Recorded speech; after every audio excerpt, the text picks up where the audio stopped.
हम लोग बात करने वाले हैं टॉपिक डेप्रिसिएशन। कल वाला क्लास जो हम लोग का हुआ, हम लोग क्या देखे कि भाई डेप्रिसिएशन था क्या। हम लोग कल सीखे कि भाई अगर कभी कोई पर्टिकुलर बिजनेसमैन अगर एसेट्स को परचेज कर रहा है, फिक्स एसेट्स को अगर परचेज कर रहा है, तो परचेज करने के बाद क्या होगा, एक पर्टिकुलर ऐसा समय आएगा जब उस एसेट्स को आपको क्या करना पड़ेगा, रीपरचेज करना पड़ेगा, और उसको हो सकता है बड़े पैमाने पर क्या करना पड़ेगा, रिपेयर कराना पड़ेगा।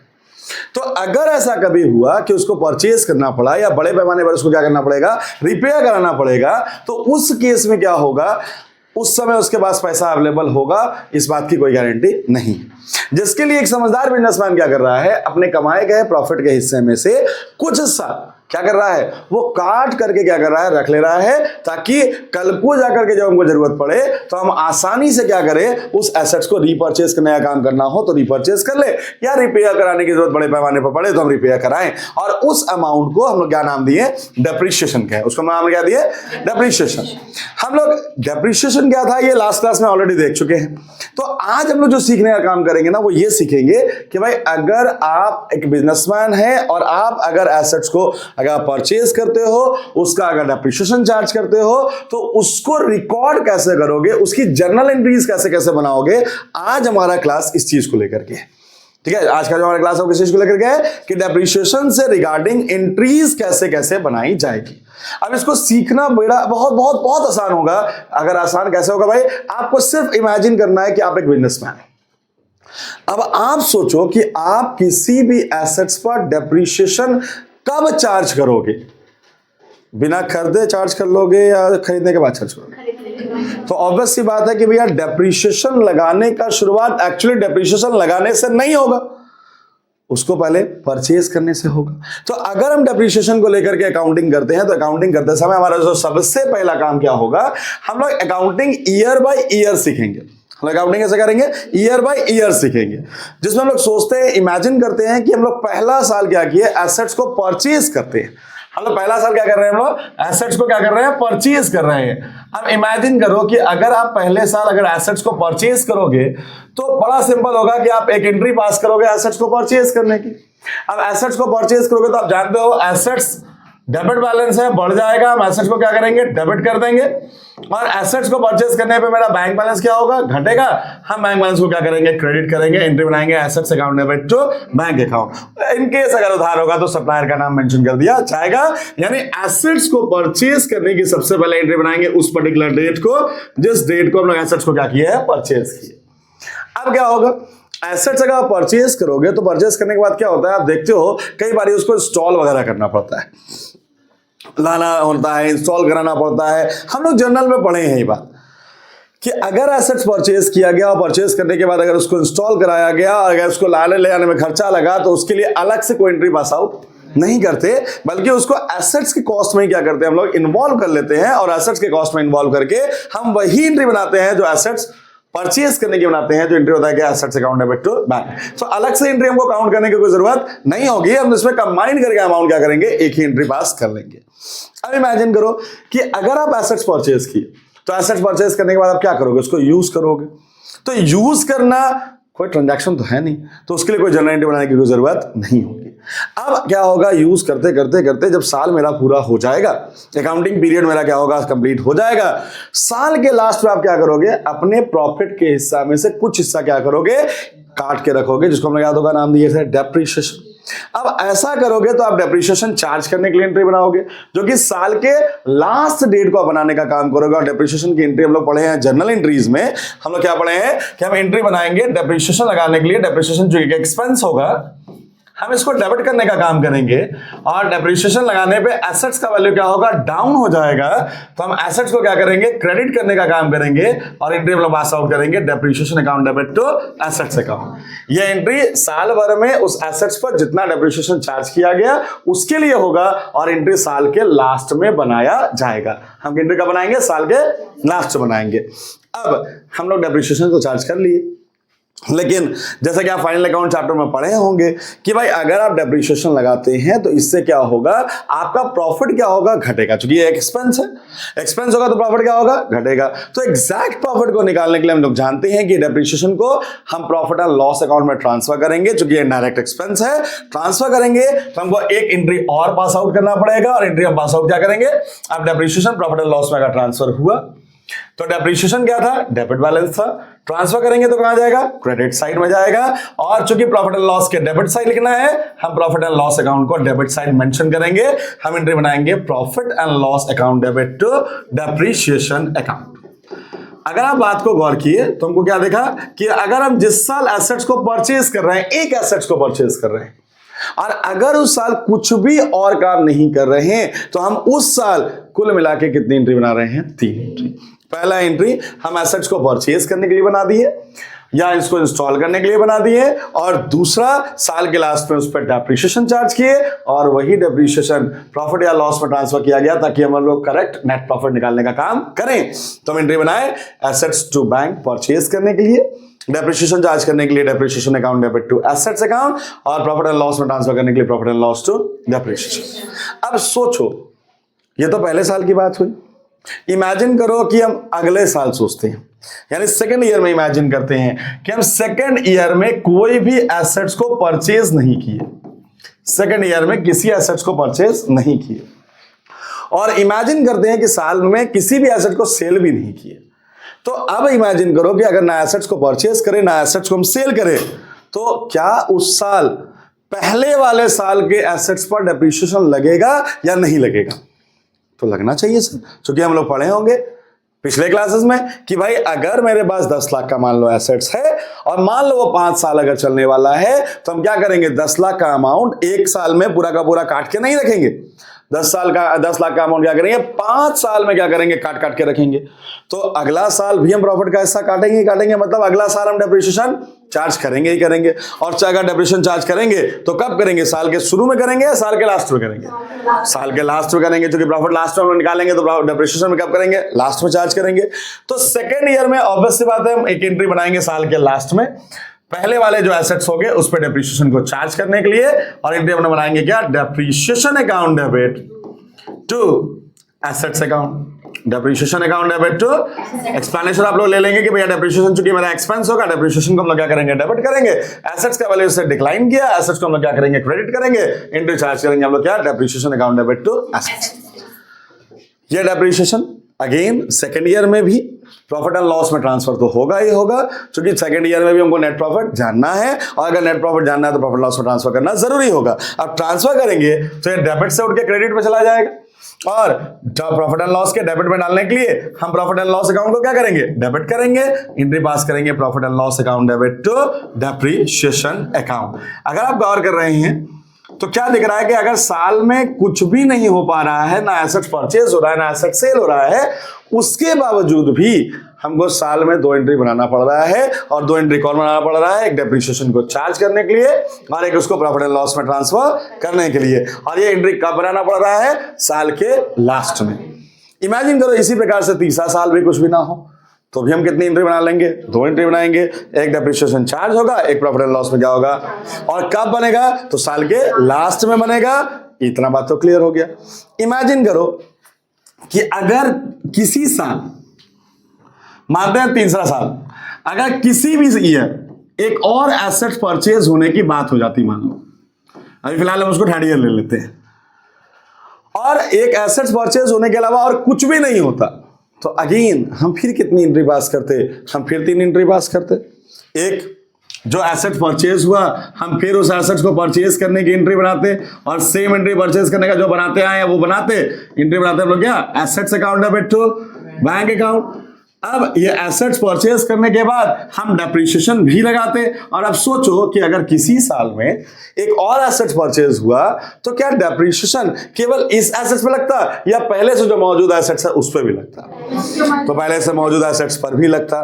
बट क्या दोनों की डेप्रिसिएशन की एंट्री अलग अलग बनाई जाती, या दोनों की एंट्री एक ही साथ अमाउंट को कंबाइन करके बनाई जाती? तो ऑब्वियस सी बात है, अमाउंट क्या करते हैं हम लोग, कंबाइन करके बनाते। अब कंबाइन करके एंट्री हम वही वाली बनाते, साल के लास्ट में एंट्री बनाते depreciation account debit to assets account, और अमाउंट क्या करते, हम पहला एसेट्स और दूसरा एसेट्स का क्या करते, कंबाइन कर देते। ठीक है, एंट्री बनाते हैं depreciation account debit to assets account. ठीक है बात, ये एंट्री का बनता साल के लास्ट में बनता। और अगेन प्रॉफिट एंड लॉस में तो इसको भी ट्रांसफर करना पड़ता, हम प्रॉफिट एंड लॉस में ट्रांसफर कर देते profit and loss account debit to depreciation account, same explanation के साथ जो हम लोग पिछले वाले ईयर में देखे। यानी अगर किसी भी साल अगर एक एसेट परचेज हो रहा है और उसके अलावा कुछ भी नहीं हो रहा है, हमको 3 एंट्री बनाना पड़ेगा, एक एसेट्स को परचेज करने का, दूसरा डेप्रिसिएशन लगाने का, तीसरा प्रॉफिट एंड लॉस में ट्रांसफर करने का। अब इमेजिन करो कि हमारे पास किसी साल, इमेजिन में आप चौथे साल को ले रहे हैं, आप किसी भी साल में यह हो सकता है कहानी, मान लो 4th ईयर है हमारे पास, या कोई भी साल आप ले लो, इस एसेट्स को जो पहला साल हम परचेज किए, इमेजिन करो हम बेच दे, क्या करें, हम बेच दे। अब अगर हम बेच दे तो इमेजिन करो क्या उस साल जिस एसेट्स को हम बेचेंगे उस पर डेप्रिसिएशन चार्ज किया जाएगा।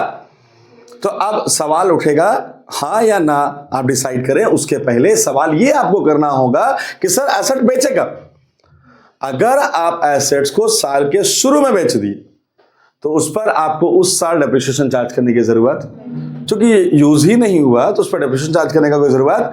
लेकिन अगर साल के बीच में या साल के लास्ट में अगर आप बेचे होंगे तो वो उस साल जितने भी दिन रहा होगा आपको उतने दिन के लिए डेप्रिसिएशन चार्ज करना होगा।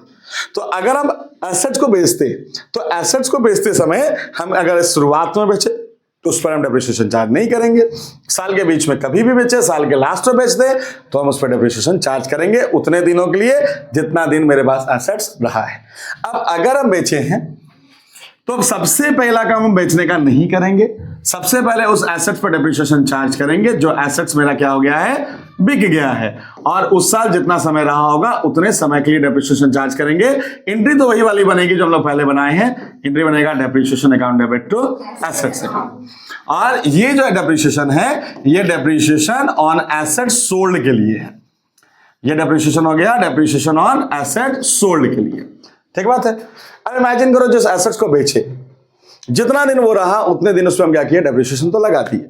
अब लगाने के बाद उसको रखना तो नहीं, बेचना है तो हम बेचने की एंट्री बनाएंगे। अब अगर हम बेचेंगे तो ऑब्वियस सी बात है बेचने पर क्या होगा, मेरे पास यहां पर बैंक बैलेंस क्या होगा, बढ़ जाएगा, क्योंकि हम लोग इमेजिन करके चल रहे हैं कि उधार तो बेचेंगे नहीं, बेचेंगे तो कैश में बेच रहे होंगे, बैंक बैलेंस में बेच रहे होंगे, बैंक बैलेंस क्या होगा, बढ़ जाएगा, और एसेट्स मेरा क्या होगा, घट जाएगा।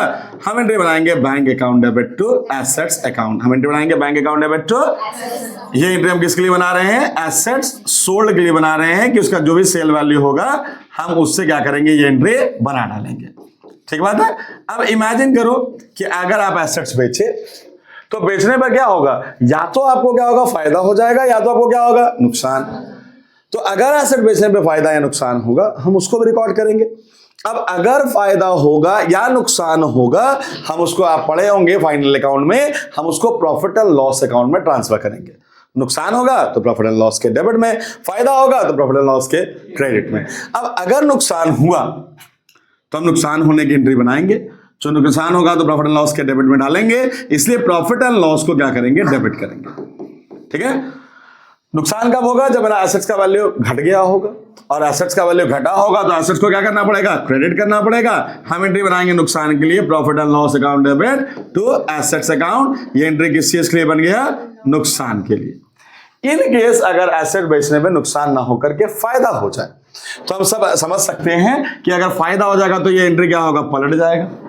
फायदा कब होगा, जब एसेट्स का वैल्यू मेरा बढ़ गया होगा, एसेट्स का वैल्यू बढ़ गया होगा तो क्या होगा, एसेट्स को हम डेबिट कर देंगे, फायदा होने पे इसको प्रॉफिट एंड लॉस के क्रेडिट में ट्रांसफर करेंगे। इसके लिए हम लोग एंट्री बनाएंगे assets account debit to profit and loss account. ये एंट्री किसके लिए हो जाएगा, प्रॉफिट। अब ऑब्वियस सी बात आपकी क्लियर होगा कि ये दोनों एंट्री तो नहीं ही बनाना पड़ेगा, एक ही बनाना पड़ेगा, क्योंकि आइदर प्रॉफिट होगा और क्या होगा, मेरे पास लॉस होगा। लॉस होगा तो ये एंट्री बनाएंगे, प्रॉफिट होगा तो इस एंट्री को बनाएंगे।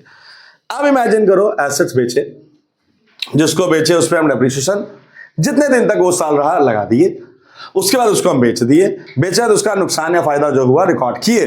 अब इससे जुड़ा हुआ कोई भी और चीज बाकी तो रहा नहीं, तो जो एसेट बिका उसका काम तमाम हो गया। अब हम रिमेनिंग एसेट्स के बारे में सोचेंगे, हमको बाकी एसेट्स के बारे में सोचने की जरूरत। अब अगर रिमेनिंग एसेट्स की बात करें तो जो एसेट्स आपके पास बचा हुआ होगा, क्या उस पर डेप्रिसिएशन उस साल लगाओगे या नहीं लगाओगे, लगाना पड़ेगा। तो हम साल के लास्ट में क्या करेंगे, उस पर डेप्रिसिएशन लगाएंगे। अब साल के लास्ट में अगर डेप्रिसिएशन लगाएंगे तो हम डेप्रिसिएशन लगाने की एंट्री वही वाली बनाएंगे जो पहले बनाए थे। एंट्री बनाएंगे depreciation account debit to assets account. ये एंट्री जो रिमेनिंग एसेट्स है उस पर लगाया गया डेप्रिसिएशन है, ठीक है। अब अगर हम डेप्रिसिएशन लगाए हैं तो पक्की बात है कि हम लोग क्या करेंगे, इसको प्रॉफिट एंड लॉस में भी ट्रांसफर करेंगे। प्रॉफिट एंड लॉस में अगर ट्रांसफर करेंगे तो अपने आप से पूछो जल्दी से कि क्या इस साल प्रॉफिट एंड लॉस में डेप्रिसिएशन केवल रिमेनिंग एसेट्स का ट्रांसफर होगा या जो बेचे हैं उसका भी ट्रांसफर होगा? जो बेचे हैं उसका भी ट्रांसफर होगा, क्योंकि दोनों प्रॉफिट का हिस्सा कटाया है सर। तो हम दोनों अमाउंट को जोड़ के प्रॉफिट एंड लॉस में ट्रांसफर करेंगे। ट्रांसफर करने के लिए प्रॉफिट एंड लॉस के डेबिट में ट्रांसफर करने के लिए प्रॉफिट एंड लॉस को डेबिट करेंगे। डेप्रिसिएशन जो कि डेबिट था ट्रांसफर करने के लिए क्रेडिट में चला जाएगा और हम एंट्री बनाएंगे profit and loss to depreciation, दोनों अमाउंट को जोड़ करके। यानी अगर आप गौर करें तो जिस साल हम एसेट बेच रहे हैं उस साल आप एंट्री बेचने वाले एसेट्स के लिए 3 बना रहे हो, एक डेप्रिसिएशन लगाने का, एक बेचने का, एक उसके लॉस या प्रॉफिट का। और रिमेनिंग एसेट्स के लिए कितनी एंट्री बना रहे हो, 2 बना रहे हो, एक उस पर डेप्रिसिएशन लगाने का और दूसरा दोनों एसेट्स के डेप्रिसिएशन को प्रॉफिट एंड लॉस में ट्रांसफर करने का, ठीक है। इतना बात तो में क्लियर हो गया। तो अगर हम एंट्री अगर सोचने का काम करें तो कैसा सोचे, ईयर वाइज एंट्री सोचना है हमको कैसा सोचना है, ईयर वाइज, कि एक साल में क्या हुआ। तो हम इसको अगर पूरा समराइज रिकॉल करेंगे तो क्या कहेंगे कि अगर किसी साल एक ही एसेट्स परचेज हुआ, हमको उस साल कितनी एंट्री बनानी पड़ेगी, 3। एक एसेट्स परचेज करने का, एक उस पर डेप्रिसिएशन लगाने का, एक उस पर प्रॉफिट एंड लॉस में ट्रांसफर करने का। अगर किसी साल कोई भी एसेट्स परचेज नहीं हो, सेल नहीं हो, तो भी कितनी एंट्री बनानी पड़ेगी, 2। एक डेप्रिसिएशन चार्ज करने का, एक प्रॉफिट एंड लॉस में ट्रांसफर करने का। अगर किसी साल मान लो एसेट्स को बेचा जाए तो एसेट्स को बेचने वाले साल में हम लोग कितनी एंट्री बनाए, तो बेचने वाले एसेट्स के लिए 3, एक उस पर डेप्रिसिएशन लगाने के लिए, एक उसको बेचने के लिए, एक उसके फायदे नुकसान के लिए। बेचने वाले एसेट पर डेप्रिसिएशन उस साल सिर्फ तब लगाएंगे जब वो एसेट साल के बीच में कभी भी बिका होगा, साल के शुरुआत में बिका होगा तो उस पर डेप्रिसिएशन लगाने की जरूरत। और उस साल जिस साल बेचे हैं अगर कुछ एसेट बचा होगा तो उसके लिए 2 और एंट्री बनानी पड़ेगी, एक डेप्रिसिएशन लगाने की और दूसरा प्रॉफिट एंड लॉस में ट्रांसफर करने की। तो अगर आप डेप्रिसिएशन की एंट्रीज बनाना चाहोगे तो आपको करना क्या है, आपको क्वेश्चन पढ़ना है और क्वेश्चन पढ़ने के बाद आपको डायरेक्टली क्या करना है, आपको ईयर बाय ईयर क्या करना है, सोचना है। अगर आप ईयर बाय ईयर अगर सोचना स्टार्ट कर दिए तो आप डेप्रिसिएशन की एंट्री चुटकियों में बना सकते हो, लाइन गिनकर लाइन खींच सकते हो, कितना ही लाइन लगेगा। उम्मीद है डेप्रिसिएशन समझ में आ गया होगा। देखो तो अब डेप्रिसिएशन निकालने के लिए हम लोग क्या करने वाले हैं, डेप्रिसिएशन निकालने के लिए हमारे पास 2 मेथड होगा। पहला मेथड जो हम लोग यूज करेंगे इसको हम लोग कहेंगे क्या, स्ट्रेट लाइन मेथड। क्या बोला गया है, straight line method. Straight line method को हम लोग क्या बोले, क्या हम लोग एक नाम और जानेंगे, कहेंगे इसको हम लोग ओरिजिनल कॉस्ट। हम लोग इसको एक और नाम कहेंगे, हम लोग इसको कहेंगे फिक्स्ड इंस्टॉलमेंट। हम लोग इसको एक और नाम कहेंगे और हम इसको कहेंगे इक्वल इंस्टॉलमेंट। और इसका एक और नाम यूज करेंगे, that is historical cost. That is historical cost. इस मेथड के मुताबिक अगर हमको डेप्रिसिएशन चार्ज करना होगा तो हमको कुछ करना नहीं है। डेप्रिसिएशन के लिए एक सिंपल सा एक फॉर्मूला यूज करेंगे, that is depreciation is equal to cost of assets minus scrap value multiplied by rate divided by 100। यानी अगर एक एसेट है मान लो कि उसका कीमत 12 लाख रुपया है, हमको स्क्रैप वैल्यू के तौर पे मान लो कि 2 लाख रुपया मिल जाएगा, तो हमको अगर इस पर 10% का डेप्रिसिएशन लगाना होगा तो हम डेप्रिसिएशन लगाने के लिए क्या करेंगे, हम 12 लाख रुपया ले लेंगे, इसमें 2 लाख रुपया जो स्क्रैप वैल्यू था उसको हम क्या करेंगे, घटा देंगे, जो आएगा उसको रेट से मल्टीप्लाई करेंगे, 100 से क्या करेंगे, डिवाइड करेंगे। यानी अगर ले तो हम लोग 10 लाख का 10% यानी कितना अमाउंट आ जाएगा, 1 लाख रुपया। यानी हर साल हम डेप्रिसिएशन चार्ज कितना कर रहे हैं, 1 लाख। अब चूंकि हर साल हम एक ही अमाउंट का डेप्रिसिएशन चार्ज कर रहे हैं, हम इसको इक्वल इंस्टॉलमेंट या फिक्स इंस्टॉलमेंट कह दिए। और चूंकि ये मेरा जो खरीदा हुआ कीमत ओरिजिनल था उस पर लगा रहे थे, उसको ओरिजिनल कॉस्ट कहा गया। और चूंकि ये हिस्ट्री वाली बात होगी इसलिए इसको हिस्टोरिकल कॉस्ट भी कह रहे हैं। और जब आप इसको ग्राफिकली रिप्रेजेंट करोगे तो आपका कर्व जो है स्ट्रेट लाइन में आएगा, इसको नाम क्या देते हैं, स्ट्रेट लाइन मेथड कहते हैं। इसी मेथड के मुताबिक डेप्रिसिएशन निकालने के लिए एक और फॉर्मूला यूज होता है। एक और फॉर्मूला क्या यूज होगा, वो फॉर्मूला यूज होता है आपके लिए, depreciation is equal to cost of assets minus scrap value divided by estimated age of assets. ठीक है, मतलब मान लो एक एसेट्स होगा जिसका कॉस्ट आपके पास 12 लाख का होगा, स्क्रैप वैल्यू 2 लाख का होगा, और हम इमेजिन किए हैं कि भैया ये 10 साल चलेगा, तो यानी 12 लाख में 2 लाख तुमको आराम से मिल जाएगा। तुमको प्रॉफिट का हिस्सा काटना कितना होगा, 10 लाख रुपया। कितने साल में काटना है, 10 साल, तो यानी 1 साल में कितना काटना पड़ा। बस इसी चीज को हम लोग यहां निकाल लिए कि भाई 12 लाख रुपया लिए, इसमें से हम लोग क्या किए, 2 लाख रुपया घटा दिए और इसमें डिवाइड दे दिए हम लोग इससे 10 से, तो मेरे पास डेप्रिसिएशन का अमाउंट निकल गया।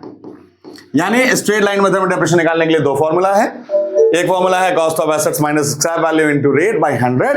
एक है हमारे पास cost of assets minus scrap value divided by estimated age. अब कौन कब यूज करोगे, तो ऑब्वियस सी बात है, अगर एस्टिमेटेड एज दिया है, परसेंटेज नहीं दिया है, इसको यूज करोगे। परसेंटेज दिया है, ऊपर वाले को यूज करेंगे। अब इस मेथड को क्या नाम दिया गया है, स्ट्रेट लाइन मेथड। तो डेप्रिसिएशन निकालने का पहला मेथड हो गया कौन, स्ट्रेट लाइन मेथड। इसके अलावा हमारे पास डेप्रिसिएशन निकालने का एक और मेथड होता है जिसको हम लोग प्यार से कहते हैं रिटन डाउन वैल्यू मेथड। इसको हम लोग कहते हैं रिटन डाउन वैल्यू मेथड। इसको हम लोग रिड्यूसिंग बैलेंस मेथड भी कहते हैं, रिड्यूसिंग बैलेंस मेथड। इसी को हम लोग डिमिनिशिंग बैलेंस मेथड भी कहते हैं। तो नाम देके बताना नहीं है, सबका एक ही मतलब है, इसको डिमिनिशिंग बैलेंस मेथड कह रहे हैं। अब अगर आप नाम पे गौर किए तो पता क्या लग रहा है, रिड्यूसिंग बैलेंस मतलब घटता हुआ बैलेंस। रिड्यूसिंग बैलेंस होता होगा घटता हुआ बैलेंस, यानी एक ऐसा मेथड जिसमें डेप्रिसिएशन आप ओरिजिनल कॉस्ट पे हमेशा नहीं लगाओगे, आप घटते हुए बैलेंस पे लगाओगे। कहने का मतलब कि मान लो एक एसेट्स आपके पास 10 लाख का होगा, हम उस पर 10% का डेप्रिसिएशन लगाना चाहते होंगे according to the reducing balance method, तो इसका मतलब ये हो जाएगा कि हम पहला साल 10 लाख का 10% डेप्रिसिएशन निकालेंगे, वैल्यू कितना आया, 1 लाख। लेकिन जब दूसरा साल डेप्रिसिएशन निकालना होगा तो हम 10 लाख पे नहीं लिखाएंगे, हम 10 लाख में पहला साल का डेप्रिसिएशन को घटाएंगे। कितना डेप्रिसिएशन आया, 1 लाख।